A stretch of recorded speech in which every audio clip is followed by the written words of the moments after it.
Have you ever wondered if there are tiny living things that we cannot see with our eyes?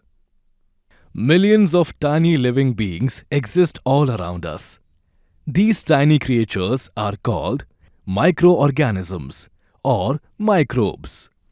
They are so small that we cannot see them with our naked eyes, so we need a microscope to see them clearly. Some microorganisms, like bacteria and amoeba, have only one cell. These are called unicellular organisms. Others, like some fungi and algae, have many cells. These are called multicellular organisms. Some of these microbes are beneficial while others are harmful. One helpful microbe, Lactobacillus bacteria, helps prepare everyday foods like curd for milk.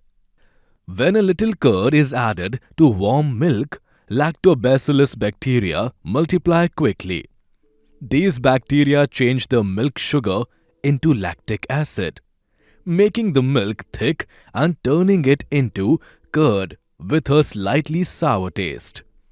Curd is healthy because these beneficial bacteria help in digestion.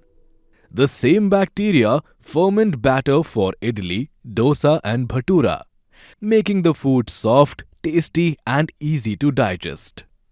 Another helpful microbe is yeast, which breaks down food and releases carbon dioxide gas. This gas forms bubbles that make dough soft, spongy and fluffy. So yeast is used to make bread, cakes and other baked foods. Another important group called microalgae like spirulina and chlorella is nutrient-rich, serves as food for aquatic animals, and is used as health supplements.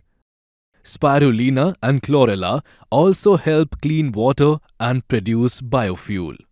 Microorganisms also help in farming. A bacterium called rhizobium lives in small swellings or nodules on the roots of plants like beans, peas, and lentils.